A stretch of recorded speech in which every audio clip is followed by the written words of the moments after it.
Ibu bapa, saudara dan saudari, para anggota gereja Allah yang dikasihi Yesus. Saya Silviana Sartika Bella dari kelompok karismatik Paroki Nele berniat untuk kembali mendalami sejarah Israel, khususnya tentang Santo Yosef yang mempunyai pengaruh kuat dalam peristiwa misteri Natal. Ketika kita berbicara tentang Santo Yosef sebagai suami Santa Perawan Maria, tentu tidak ada seorang pun yang dapat melangkah maju tanpa menaruh perhatian pada sumber tradisi, sejarah, dan Alkitab. Untuk itu, sekarang telah hadir bersama kita Bapak Romo Aloysius Date. Selamat malam Romo, apa kabar? Baik-baik Ibu. Terima kasih Romo, yang sudah berulang kali berbicara tentang sejarah Israel. Dan saya akan kembali bertanya kepada Romo, untuk bisa dikilas kembali sesuai bukti tradisi, sejarah, dan Alkitab. Ya. Ternyata sungguh menakjubkan dan sebuah tatanan yang apik bagi umat Kristiani untuk dapat menyadarkan kepercayaan serta kepekaannya dengan sukacita tentang pribadi Santo Yosef. Romo, tampaknya tradisi Kristiani telah menerima Santo Yosef sebagai penjaga utama Ibu Maria dengan putranya Yesus ketika berada di Nazaret. Kira-kira apa yang Romo bisa jelaskan sebagai latar belakang kesaksian tradisi iman orang-orang Kristiani tentang Santo Yosef sehingga cerita tentang Santo Yosef itu bergema hingga saat ini? Baik Ibu, selamat malam untuk kita semua. Selamat merayakan Minggu Advent ketiga untuk Gereja Katolik. Nah, seperti dalam setiap saksi yang bersaksi tentang Santo Yosef dari Nazaret, sudah berlangsung secara perlahan dan sabar. Dengan memahami jati diri Santo Yosef seperti dikemukakan dalam tradisi dan karya Perjanjian Baru, kita pun dapat menyimak keterkaitan dengan Yesus Almasih. Tradisi yang memiliki sisi produktif historis dan mengandung pengetahuan yang real. Jadi peranan Santo Yosef dalam sejarah penyelamat Allah sendiri yang memiliki potensi kebenaran tetap maju dalam devosi.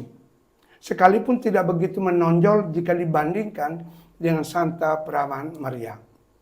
Yosef dijuluki orang yang sangat rendah hati. Misalnya kita bisa lihat Matius bab 13 ayat 5. Serta sosok laki-laki yang adil. Bisa kita lihat Matius bab 1 ayat 19. Yosef adalah keturunan Daud. Kita bisa lihat Matius bab 1 ayat 20. Artinya melacak silsilah Yesus yang merupakan pemenuhan perjanjian dan pengharapan yang terkait dengan tokoh-tokoh besar dalam Perjanjian Lama, terutama Abraham dan Daud. Jadi Santo Yosef hanya melaksanakan kehendak Allah, khususnya mempersiapkan yang disebut Adventus, saat untuk menanti kelahiran Yesus Almasih yang kini kita menyebut Hari Raya Natal, datangnya Almasih yang bergema hingga sekarang ini. Jadi baik Romo, ketika sebuah perincian kesaksian yang mendasar yang telah disajikan Romo tadi, ternyata tetap bercokol satu pertanyaan yang mungkin sangat sulit bagi saya. Apa arti semua ini jika sekarang boleh dipaparkan karakter Yosef yang masih berkaitan dengan wacana-wacana kesaksian lewat hukum Israel yang paling dalam? Kira-kira apa yang Romo bisa jelaskan? Ya, Yosef sudah diimani, sudah diterima dalam gereja Kristiani. Yosef adalah tokoh Alkitab yang bertunangan dengan Maria, yang selalu siap melakukan kehendak Allah yang dinyatakan kepadanya dalam hukum. Kita bisa lihat Injil Lukas bab 2 ayat 22 atau ayat 27 dan 39. Kemudian Yosef menjadi suami Maria ibu Yesus dengan riwayatnya dicatat dalam Perjanjian Baru. Dalam Injil Matius memberikan kesaksian bahwa Yosef adalah orang baik. Yosef itu orang sederhana, bijaksana. Dia bekerja sebagai tukang kayu. Nah, Injil Lukas menunjukkan bahwa biologis Yesus bukanlah anak Yosef. Dan kita melacak genealogi lebih wajar sebenarnya disebut anak Maria. Jadi pengetahuan tentang Santo Yosef yang pasti secara mutlak dalam pengalaman indrawi, tetapi hal tersebut harus tetap dicari dalam alam pikiran tradisi dan Alkitab. Artinya perlu mencari tahu gambarannya lebih luas. Dan tentang Santo Yosef itu perlu kita mengindahkan pikiran tradisi yang mempunyai kaitan dengan Alkitab. Kita bisa lihat Kejadian bab 49 ayat 10. Dahulu Yakub telah berkata, dia yang datang akan takluk bangsa-bangsa. Maksud dia yang datang adalah Al-Masih, yang sesungguhnya anak dari Yusuf atau Yosef yang sudah kita imani. Itu. Dalam sebuah gambaran yang telah Romo sampaikan di atas, bahwa Santo Yosef adalah dia yang jati dirinya termuat dalam tradisi sejarah Israel dan Alkitab. Berarti di sisi lain, tampaknya perlu kita menyingkapkan dengan objek perhatian pada silsilah atau keturunan Santo Yosef berasal. Betul. Nah, bagaimana sebenarnya tentang narasi keturunan Santo Yosef yang bisa Romo buktikan?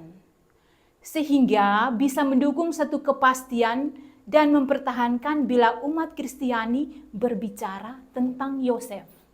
Baik, kisah silsilah kelahiran Yesus melalui Yosef dan puncaknya tercapai dalam keputusan Yosef untuk menjadikan Yesus sebagai anak Daud dan anak Abraham dan memikul tugas sebagai ayah menurut hukum.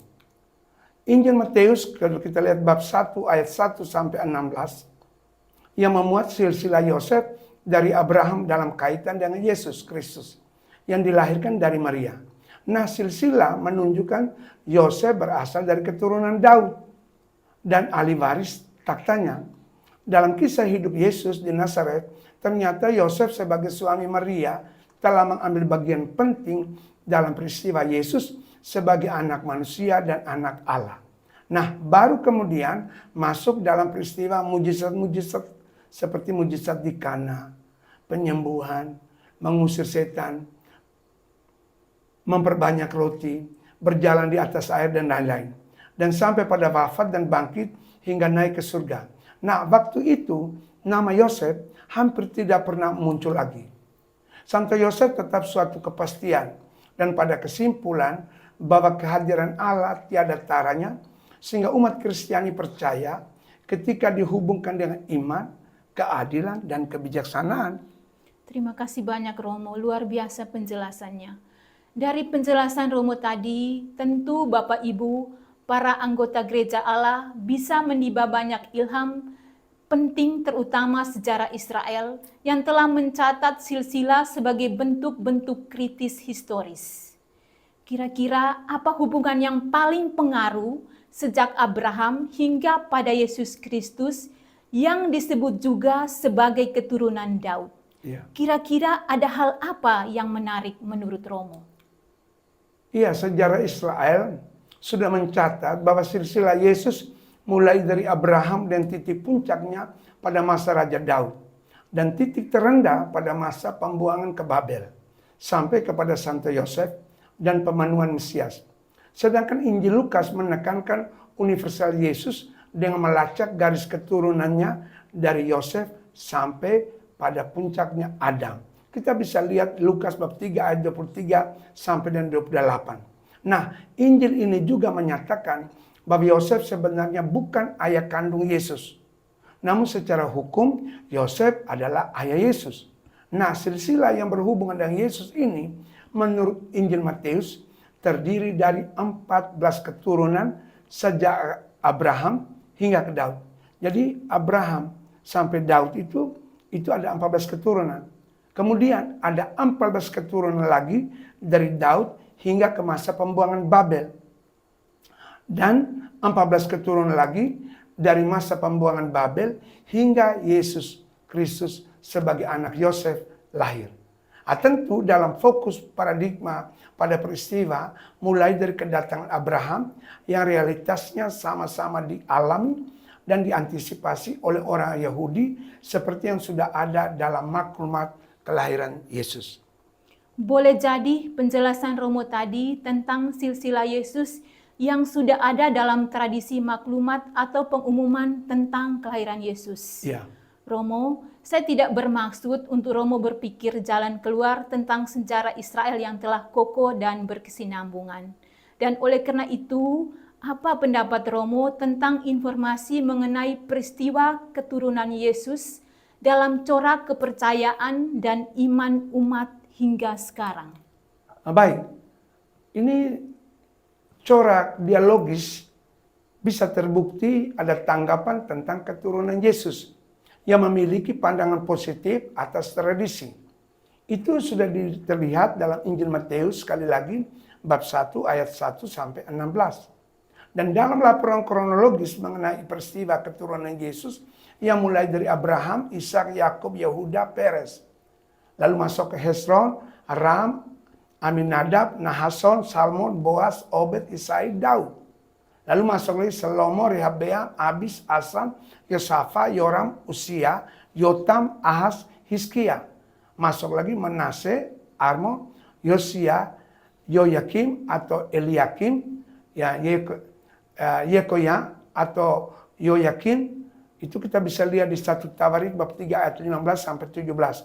Lalu menyusul Sealtiel, lalu Serubabel, Abihud, Eliakim, Asor, Sadok, Akim, Eliud, Eleazar, Matan, lalu masuk pada Yakub, lalu kemudian Yosef, suami Maria, dan melahirkan Yesus. Silsilah Yesus mempunyai dua arah. Kesinambungan Yesus dengan tokoh-tokoh besar umat Allah, yaitu anak Abraham, anak Daud, yang merupakan satu upaya yang sah. Hingga sekarang umat menganggapnya dengan rasa syukur. Dan juga Yesus sebagai anak Allah. Penjelasan Romo tadi tentu membutuhkan spekulasi baru. Karena hampir tidak ada atau tidak muncul peranan perempuan dalam bingkai keturunan Yesus yang mulai dari Abraham dan Daud, yang teks kuncinya adalah tokoh iman Israel. Bisa saja akan bermuara pada pandangan bahwa tradisi sejarah Israel telah melalaikan atau tidak peduli terhadap tanggung jawab perempuan. Atau kira-kira apa yang bisa Romo jelaskan? Baik, sesungguhnya pemaparan silsilah tersebut untuk mempersilahkan kepada kita semua turut mengambil bagian secara lebih mendalam dan dengan kepastian bahwa ada juga peranan tokoh-tokoh perempuan seperti Tamar yang berpura-pura menjadi pelacur dan mengandung anaknya dengan Yehuda, ayah mertuanya sendiri. Kita bisa lihat Kejadian bab 38. Atau Rakab yang merupakan seorang pelacur dari Yeriko yang hidupnya diselamatkan karena persekongkolan dengan mata-mata Yosua. Kita bisa lihat Yosua bab 2 ayat 26. Yang dalam tradisi mengetahui ibu Boaz. Sedangkan Ruth adalah seorang wanita Moab yang menggabungkan diri dengan Israel melalui keluarga suaminya. Dan istri Uria adalah Betseba, di mana dengan cara yang memalukan Raja Daud mengusahakan kematian suami Betseba dalam peperangan dan Daud mengambil Betseba sebagai istri. Nah, itu kita bisa lihat 2 Samuel bab 11. Masih ada banyak peristiwa yang mengandalkan perempuan di Israel yang berpuncak pada Santa Pramaria, Bunda Allah. Terima kasih Romo. Pertanyaan saya sekarang adalah bagaimana aplikasi sejarah kelahiran Yesus yang mengaitkan dengan sudut pandangan dengan prinsip tradisi suci berdampak soal terbentuknya keluarga Maria dan Yosef yang kita pahami bisa secara tak sadar, bahkan secara naif, keduanya merasa terkejut dan terkadang ingin menghilangkan kenyataan bahwa mereka berdua sedang bertunangan. Ya, ini satu peristiwa yang sangat misteri. Yosef bertunangan dengan seorang perawan bernama Maria, orang Nazaret. Sumber Alkitab dalam Yesaya bab 7 ayat 14 mengatakan, sesungguhnya seorang perempuan muda mengandung dan akan melahirkan seorang anak laki-laki, dan ia akan menamakan dia Emmanuel. Ini dipahami sebagai tanda atau nubuat dari Allah, dan Maria merasa amat terkejut. Sebelum mereka hidup sebagai suami istri, ternyata Maria sudah mengandung. Nah, sejarah mencatat bahwa bentuk pertunangan dalam tradisi masyarakat Yahudi di zaman Yesus merupakan suatu relasi yang lebih kuat daripada terjadinya secara umum dalam masyarakat kita sekarang ini. Keterkejutan Yosef mengandaikan kecurangan bahwa Maria telah dibujuk, bahasa halusnya dibujuk, atau Maria telah diperkosa sebagai seorang yang dengan tertib menanti hukum perjanjian lama. Yosef tidak dapat mengambil Maria sebagai istrinya. Kita bisa bandingkan dengan kitab Ulangan bab 22 ayat 23 sampai 27. Seakan-akan Maria telah melanggar tata tertib hukum Yahudi dengan sikap arogansi dan egoisme. Terima kasih Romo. Kira-kira bagaimana sikap Yosef yang sudah dikenal oleh masyarakat sebagai orang yang tulus hati, jika masih ada prasangka yang mengalir dalam lubuk hatinya sesuai tradisi bangsa Israel yang menjumpai wanita yang dituduh berzina? Dalam hal ini termasuk sekarang Santa Perawan Maria. Kira-kira apa pikiran Romo terkait hal ini? Sebagai seorang yang tulus hati, Yosef, dan tidak mau mencemarkan nama istrinya atau tunangannya di muka umum, ia bermaksud menceraikan Maria dengan diam-diam. Yosef tidak ingin bahwa Maria dipermalukan oleh pengadilan sebagai wanita yang dituduh berzina. Kita bisa banding kitab Bilangan bab 5 ayat 11 sampai 31. Yosef memutuskan untuk mendahului proses pengadilan dan mengambil sendiri tanggung jawab untuk menceraikan. Nah, proses penceraian dilaksanakan bukan dalam sidang pengadilan, melainkan tergantung pada inisiatif pihak Yosef sendiri. Nah, kita bisa bandingkan perjanjian lama, kitab Ulangan bab 24 ayat 1. Tetapi rencana Yosef diputuskan dalam penampakan malaikat Tuhan sebagai utusan Allah dalam sebuah mimpi. Suatu prinsip yang relevan yang diminta oleh Allah sendiri ketika suasana hati Yosef telah dijiwai atmosfer percaya. Cara-cara yang semacam ini sangat dikenal dalam perjanjian lama seperti dalam cerita tentang kelahiran Samson. Kita bisa lihat kitab Hakim bab 13. Nah, kira-kira dengan cara penampakan malaikat Tuhan kepada Santo Yosef lewat mimpi, tentu ini merupakan berita yang maha sempurna karena sumbernya berasal dari Allah sendiri. Maka bahasa dan pikiran apa yang disampaikan sehingga membuat proses perkembangan dan pikiran terbuka buat Santo Yosef. Apa pendapat Romo? Ya, dalam konteks religius umumnya para malaikat diutus Allah dan berperan sebagai pengantara keselamatan Allah bagi umatnya. Nah, Yosef mendapat perintah dari malaikat Tuhan lewat mimpi yang berisi pemberitahuan bahwa Santa Perawan Maria mengandung dari Roh Kudus. Dan pentingnya memusatkan perhatian serta memberi nama anak yang dilahirkan itu Mesias sebagai anak sah dari Yosef. Jadi Yosef berbuat seperti yang diperintahkan malaikat Tuhan itu kepadanya. Ia mengambil Maria sebagai istrinya, tetapi tidak bersetubuh dengan dia sampai ia melahirkan anaknya laki-laki. Nah, pesan malaikat yang diterima Yosef dalam mimpi justru menenteramkan kekhawatirannya sendiri. Artinya, Yosef mendapat pemahaman yang mendalam yang datang dari Allah bahwa Santa Perawan Maria tidak dibujuk atau tidak diperkosa, tetapi anak yang dikandungnya berkat kuasa Roh Kudus dan layak disebut anak Daud. Jadi, untuk mengungkapkan secara jelas, kira-kira apa saja yang Romo bisa jelaskan tentang arti nama Yesus yang dilahirkan oleh Santa Perawan Maria sehingga menjadi kehidupan iman umat di dunia ini? Ya, nama lain yang diberikan kepada Mesias adalah Yesus, yang ada kaitan dengan kata kerja Ibrani berarti menyelamatkan. Jadi Yesus akan menyelamatkan umat Allah dari dosa-dosa mereka. Sedangkan untuk nama yang ketiga diberi kepada Yesus telah muncul dalam kutipan dari Yesaya bab 7 ayat 14. Dan ia akan dinamakan Emmanuel, yang berarti Tuhan beserta kita. Dan ketahuilah aku menyertai kamu sampai kepada akhir zaman. Kita bisa lihat Matius bab 28 ayat 20. Nah di pihak lain, nama-nama yang diberikan kepada Yesus itu mengisyaratkan bahwa nama Yesus sudah melampaui semua nenek moyangnya. Ketika dia wafat, bangkit, dan kedatangan kembali pada akhir zaman. Ternyata semakin jelas untuk kita bahwa Santo Yosef dan Maria telah memiliki pengertian dan kebenaran yang kelak untuk keselamatan dunia dan manusia. Artinya, sesuatu yang telah diberitahu oleh malaikat Tuhan kepada Maria dan Yosef sudah diterima tanpa keraguan dan tak pernah goyang lagi untuk selama-lamanya.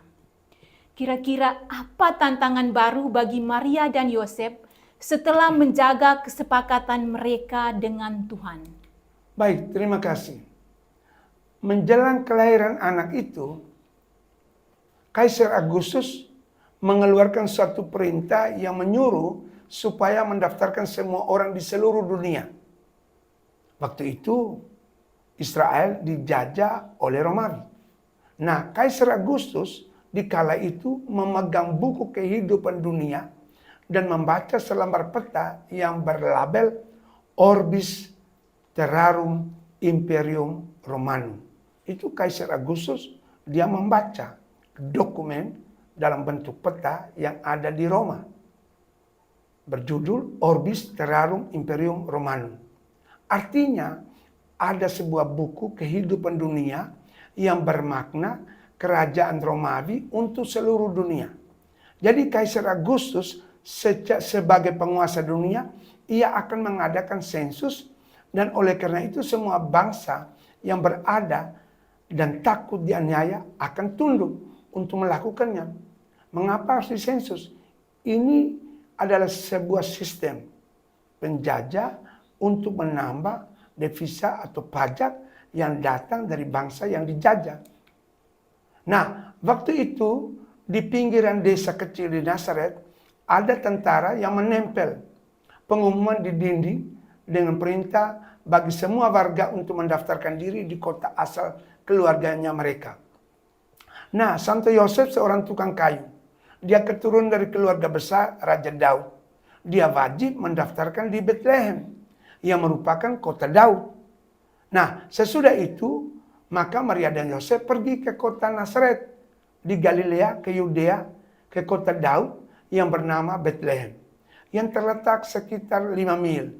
Di sisi lain kita boleh perkirakan sekitar 150 km lebih sedikit. Nah, karena Yosef berasal dari keluarga dan keturunan Daud, supaya didaftarkan bersama-sama dengan Maria tunangannya yang sedang mengandung. Nah, sejarah pun mencatat bahwa 500 tahun sebelumnya peristiwa ini telah dinubuatkan Nabi besar Mika bahwa Yesus akan dilahirkan di Bethlehem. Nah, kita bisa bandingkan Mika bab 5 ayat 1 sampai 2. Jadi Yesus lahir di Bethlehem itu sudah tertulis dalam nubuat Mika yang tersembunyi di tempat gembala, dan Yesus akan wafat di kota besar Yerusalem yang diketahui semua orang. Maria itu sedang mengandung dan menantikan kelahiran sang anak. Yosef yang adalah suami Maria dengan penuh harapan saat memasuki tempat asal keluarganya di Bethlehem. Dan ketika mereka di Bethlehem, tibalah waktunya bagi Maria untuk bersalin. Nah, Yosef mencari penginapan. Pikiran Yosef akan ada ruang penginapan di dusun Bethlehem itu. Nah, ternyata tidak ada tempat di rumah penginapan. Ini terbukti dalam Injil Lukas bab 2 ayat 7. Dan ternyata hanya ada ruang di kandang. Yang dimaksud adalah sebuah gua. Nah, Yesus sesungguhnya menjadi manusia gua yang pertama. Maria melahirkan seorang anak laki-laki, anak yang sulung. Lalu dibungkus dengan lampin dan dibaringkan di dalam palungan. Nah, Yosef menamakan dia Yesus. Inilah yang disebut hari Natal, yang kini menjadi kenangan kejadian historis 20 abad yang lalu. Sehingga kemudian Santo Yosef menjadi seorang suami dan ayah yang baik untuk kejayaan belas kasih Allah di dunia. Jadi misteri Natal adalah misteri kerajaan Allah. Terima kasih banyak Romo. Ketika Yosef telah dikatakan menjadi suami yang baik, tentu yang perlu dicermati ialah hubungan baik atau apa yang telah menyatu dengan Bunda Maria dan putranya yang baru lahir. Kira-kira peristiwa apa yang paling istimewa sehingga berita kelahiran Yesus bisa menyebar ke seluruh dunia, bahkan hingga ketiga raja kafir dari timur itu datang. Jadi sekali lagi, bagaimana penjelasan tentang hal ini menurut Romo? Ya, kita ingat kata toda, aku mau bersyukur kepada Tuhan, itu bahasa Ibrani, kata toda. Dalam Mazmur bab 22 ayat 28 ada tertulis demikian. Segala ujung bumi akan mengingatkan dan berbalik kepada Tuhan. Segala kaum dari bangsa-bangsa akan sujud menyembah di hadapannya. Nah, dalam peristiwa pada hari Yesus dilahirkan, para gembala mendapatkan berita kelahirannya. Siapa yang menyampaikan? Itu datangnya dari malaikat Tuhan. Dengan tanda terpancangnya cahaya bintang di langit menuju kandang tempat bayi Yesus itu lahir. Lalu mereka cepat-cepat berangkat dan menjumpai Maria dan Yosef dan bayi itu yang sedang berbaring di dalam palungan. Semua orang yang ingin melihatnya, termasuk para gembala yang pertama datang, harus merunduk dan membungkuk sebagai tanda ada kerendahan hati. Nah, kebiasaan kita bahwa orang yang tinggi hati menolak untuk membungkuk. Maka mereka kehilangan keilahiannya. Seperti orang Bethlehem. Jadi orang Bethlehem itu menolak. Mereka tidak mau menunduk. Dan ketika para gembala melihatnya, mereka memberitahukan apa yang telah dikatakan kepada mereka tentang anak itu. Dan pasti semua orang mendengarnya heran tentang apa yang dikatakan para gembala itu kepada mereka. Tetapi Maria menyimpan segala perkara itu di dalam hatinya dan merenungkannya. Maka kembalilah para gembala-gembala itu sambil memuji memuliakan Allah karena segala sesuatu yang mereka dengar dan mereka lihat semuanya sesuai dengan apa yang telah dikatakan kepada mereka. Dan ketika genap 8 hari, bayi Yesus harus disunatkan. Nah, secara resmi diberi nama Yesus, yaitu nama yang disebut oleh malaikat sebelum ia dikandung ibunya, Maria. Dan ketika genap waktu pentahiran, bayi berusia 40 hari, menurut hukum Taurat Musa, kita bisa lihat Lukas bab 2 ayat 22. Yusuf dan Maria membawa Yesus ke Yerusalem untuk menyerahkan kepada Tuhan. Seperti ada tertulis dalam hukum Tuhan. Semua anak laki-laki yang sulung harus dikuduskan bagi Allah. Dan untuk mempersembahkan korban menurut apa yang difirmankan dalam hukum Tuhan, yaitu sepasang burung tekukur dan 2 ekor anak merpati. Nah, sewaktu di bait suci itu, Simeon dan Hana memberikan kata-kata nubuat tentang Yesus. Yusuf disebut sebagai bapaknya, serta Maria ibunya amat heran akan segala apa yang dikatakan tentang bayi Yesus yang berusia 40 hari. Yosef berperan sebagai bapa terhadap Yesus dan sekaligus melindungi Yesus dari buasnya Herodes. Nah, kemudian Yosef membawa Yesus dan Maria untuk menyingkir ke Mesir dan tinggal sebagai orang asing. Kita bisa lihat Matius bab 2 ayat 13 sampai 18. Dari Mesir, Yosef bersama Yesus dan Maria kembali ke Nazaret, tempat tersembunyi di sebuah desa kecil wilayah Galilea, dan menetap di situ. Dan dari sana dikatakan tidak ada nabi yang datang. Yohanes bab 7 ayat 52. Dan mungkinkah sesuatu yang baik yang datang dari Nazaret? Jadi ini sebuah pertanyaan. Apakah mungkin ada sesuatu yang baik yang datang dari Nazaret? Karena dikatakan lahir Mesias. Kita bisa lihat Yohanes bab 1 ayat 46. Dan pada setiap tahun, Yosef selalu membawa Yesus ke Yerusalem untuk merayakan Paskah. Dan Yosef melihat Yesus bertumbuh dari hari ke hari, bertambah hikmatnya, dan makin dikasihi Allah. Ingat, manusia melihat apa yang di depan mata, tetapi Tuhan melihat hati.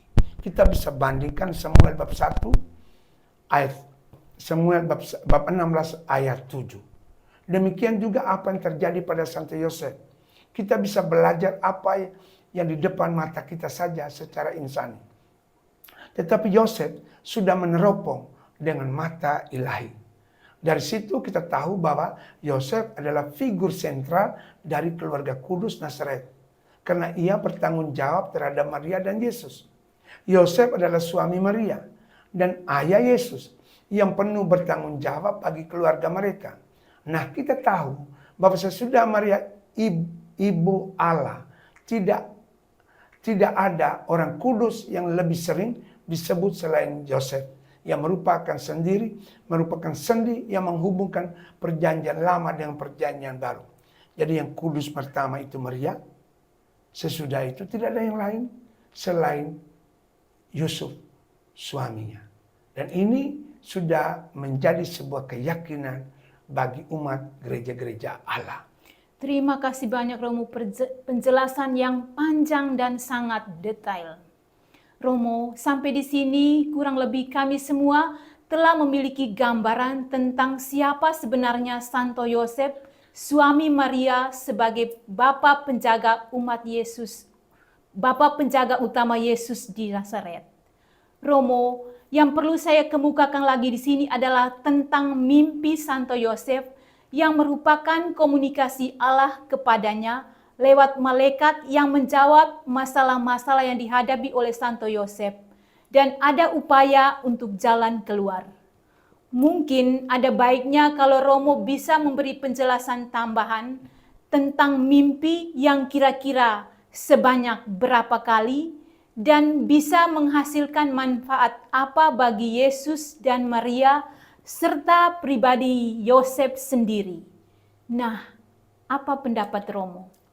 Ya, sebagaimana Yusuf bin Yakub dalam perjanjian lama, demikian pula Santo Yosef dalam perjanjian baru. Yang menjadi suami Maria juga diberi kurnia lewat mimpi. Untuk mewujudkan rencana keselamatan Allah. Sebagai sarana yang digunakan Allah untuk menyatakan kehendaknya. Nah, dalam Injil Matius dicatat ada 4 mimpi yang berkaitan erat dengan kelahiran Yesus. Jadi Yosef itu ada 4 kali mimpi. Adapun catatan kritis yang perlu disematkan dalam mimpi Yosef supaya genaplah yang difirmankan Tuhan oleh Nabi dan seperti apa yang tertulis dalam hukum Tuhan.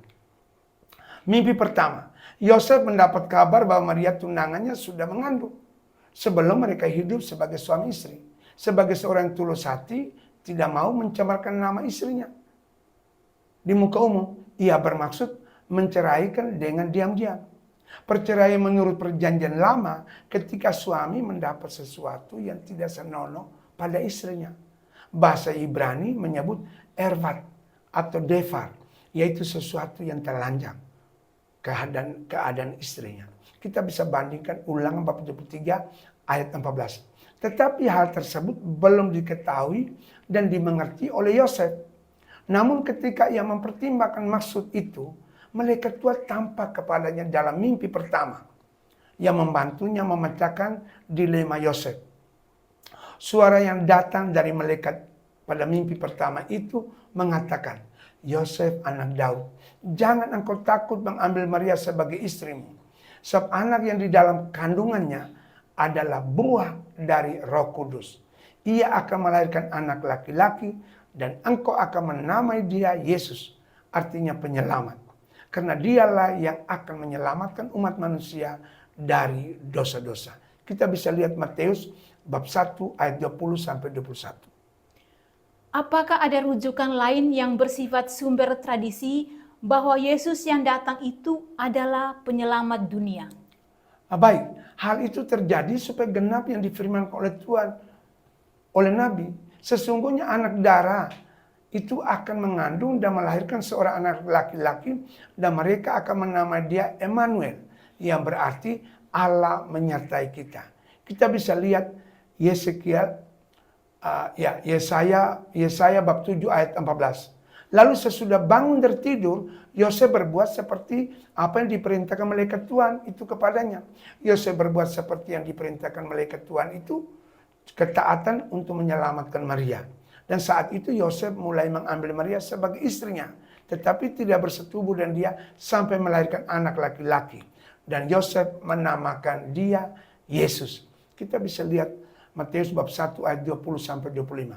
Nah, sesudah menentukan tempat kelahiran Yesus di Betlehem dan waktunya dalam akhir pemerintahan Herodes, mulai dengan cerita sewaktu masih tinggal di Betlehem. Mereka dikunjungi oleh orang Majus dari timur yang datang menyembah Yesus dan memberikan persembahan berupa emas, kemenyan, dan mur.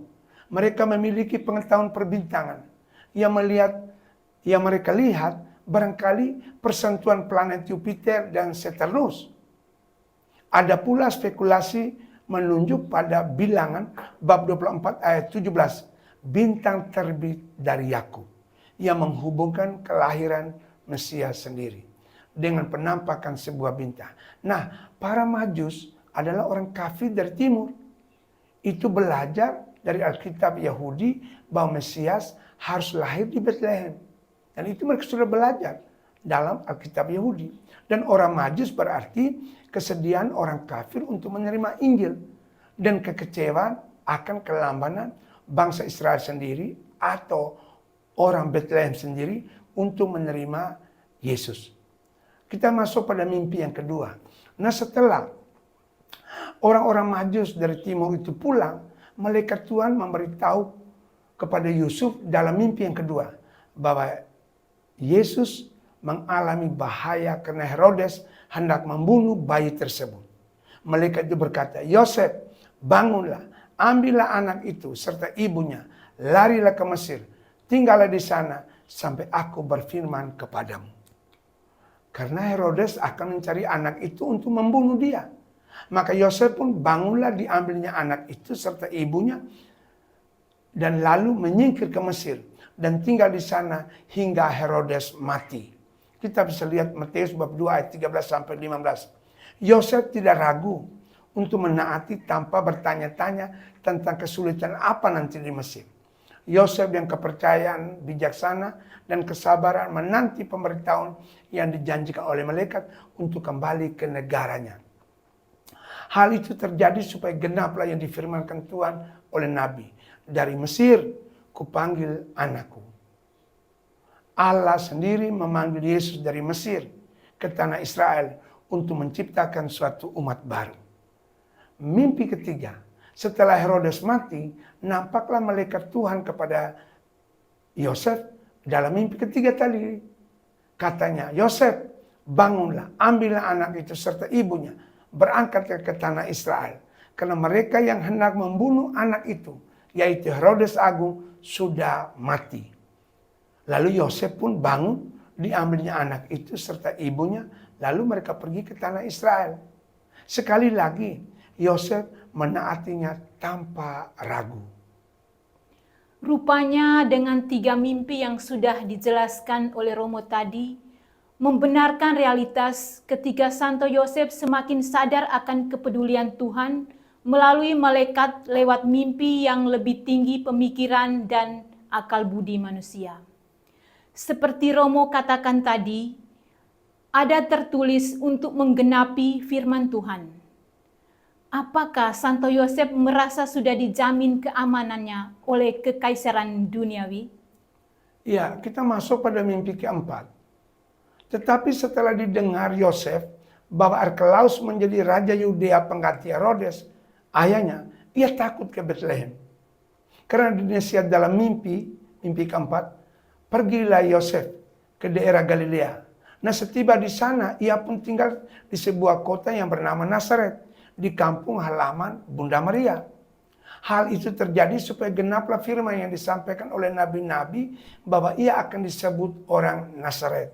Nah, seluruh perjalanan Mesias sesungguhnya dituntun oleh kehendak Allah sendiri.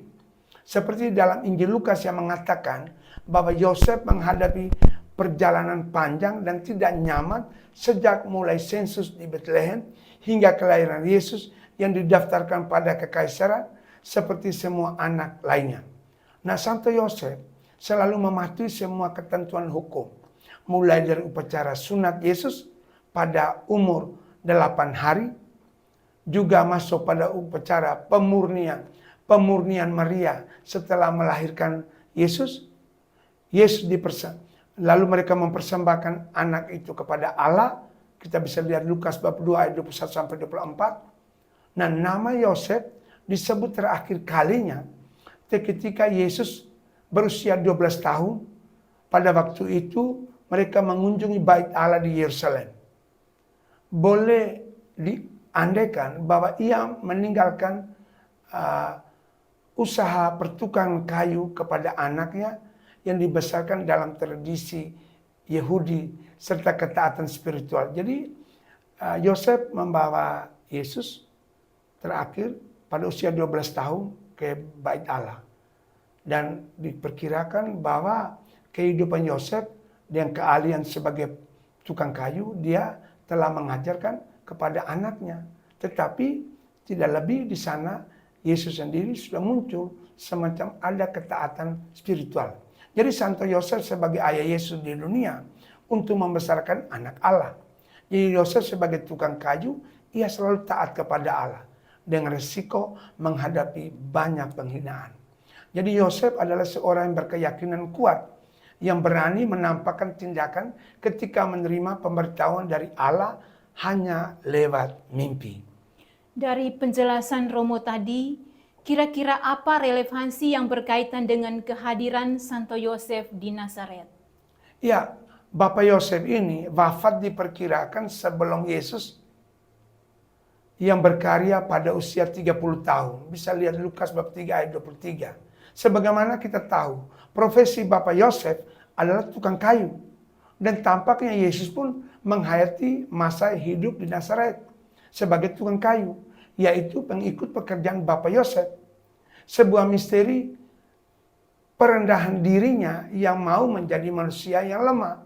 Kita bisa banding Filipi bab 2 ayat 5 sampai 8. Nah, kehidupan Yesus di Nazaret bersama Santo Yosef dan Santa Maria adalah kehidupan yang biasa dan bahkan bisa disebut kehidupan yang tersembunyi di Nazaret dan sama sekali tidak terkenal. Disinilah Yosef tampil sebagai perisai yang secara nyata dan menjadi bukti bahwa meskipun Yesus bukanlah anak biologis Yosef, artinya ia berasal dari Roh Kudus dan kodrat ilahi. Yesus menjalani hidup dan Yosef sebagai ayah asuhan kodrat manusia. Untuk kelompok-kelompok gerejawi telah memakai nama Santo Yosef sebagai pelindung dan berdevosi kepadanya. Dalam arti ini, Santo Yosef adalah seorang pelindung istimewa bagi mereka yang meninggalkan tanah air karena berperang. Jadi Santo Yosef punya peranan penting kalau orang meninggalkan tempat asalnya akibat dari perang. Juga pelindung rasa kebencian, penganiaya, dan kesengsaraan. Yosef juga dimohonkan sebagai pelindung orang yang menderita, orang yang membutuhkan, orang yang terbuang, orang yang sengsara, orang yang miskin, dan orang yang menjelang kematian. Dalam gereja Katolik biasanya seseorang menjelang kematian, biasanya kita doa mohon perlindungan, pertolongan, bantuan dari Santo Yosef. Nah, pada tanggal 19 Maret atau setiap tanggal 19 Maret, Gereja Katolik memperingati pesta Santo Yosef, suami Santa Prawa Maria. Juga termasuk setiap hari Rabu kita selalu berdoa mohon bantuan Santo Yosef menjadi pengantara. Romo, ini sebagai pertanyaan terakhir atau penutup. Seperti yang telah kita dengar penjelasan tadi, maka saya boleh mengatakan bahwa tindakan Santo Yosef di tengah keluarga di Nazaret maupun di Bethlehem dan di Yerusalem, bahkan di Mesir, lebih dilihat sebagai testimoni pribadi yang berhubungan dengan konsep baru tentang hati seorang bapa yang bijaksana. Betul. Kira-kira apa kesimpulan penting yang Romo bisa sampaikan mengenai Santo Yosef di bagian terakhir ini? Baik, terima kasih. Ini bagian terakhir, Ibu. Sebetulnya dari Santo Yosef kita harus belajar realitas baru, terutama Yesus dan ibunya Maria, untuk tetap diimani sebagai ladang keimanan kita semua sepanjang segala abad. Oleh karena itu dalam salah satu surat apologetik di tahun 383, Santo Hieronymus menjelaskan peran penting Santo Yosef. Dia sebagai penjaga kemurnian Bunda Maria dalam hidup perkawinan mereka. Juga termasuk lamanya Yesus, Maria dan Yosef tinggal di Mesir, menjadi tanda kuat bahwa Santo Yosef adalah seorang pelindung istimewa bagi mereka yang meninggalkan tanah air. Bapak Paus kita Fransiskus di Roma pada tanggal 8 Desember 2020 di hari peringatan 150 tahun pemakluman Santo Yosef sebagai pelindung gereja semesta melalui surat apostolik yang disebut Patris Corde, artinya dengan hati seorang bapa. Pemakluman Paus Fransiskus tersebut agar umat beriman tetap merasakan kebaikan Santo Yosef yang telah dipilih Tuhan. Karena yang diungkapkan Santo Yosef adalah apa yang meluap dari hati sanubarinya. Kita bisa bandingkan Matius bab 12 ayat 34. Jadi Santo Yosef adalah suami Santa Pramaria, penjaga utama keluarga kudus di Nazaret. Dan bagi umat Allah di hari Natal, kerahiman Allah akan tampak dan kita diselamatkan oleh Yesus.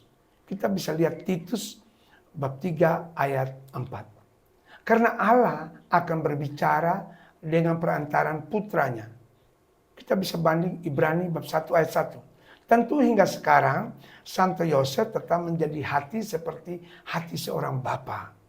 Jadi selama hari-hari Minggu Advent ketiga ini sebagai masa persiapan Natal Tuhan. Oleh Amin. karena itu mari kita sambut dengan sukacita. Amin. Baik. Akhirnya dengan senang hati, ibu bapa, saudara dan saudari dalam Kristus, kita patut mengucapkan terima kasih yang berlimpah kepada Romo Aloysius Date yang telah membagi sukacita iman yang amat istimewa mengenai sejarah Santo Yosef suami Santa Perawan Maria hingga menjumpai misteri Natal. Penjelasan Romo tadi telah menginspirasi banyak orang yang bersumber pada tradisi sejarah dan Alkitab. Sekali lagi, saya, Silviana Sartika Bella, mengucapkan limpah terima kasih kepada Romo Aloysius Date dan kita semua yang menonton. Ternyata kesimpulan kita bahwa Santo Yosef merupakan hati seorang bapa. Doakanlah keluarga kami agar hati kami seperti hatimu. Salve. Baik, Terima kasih Romo.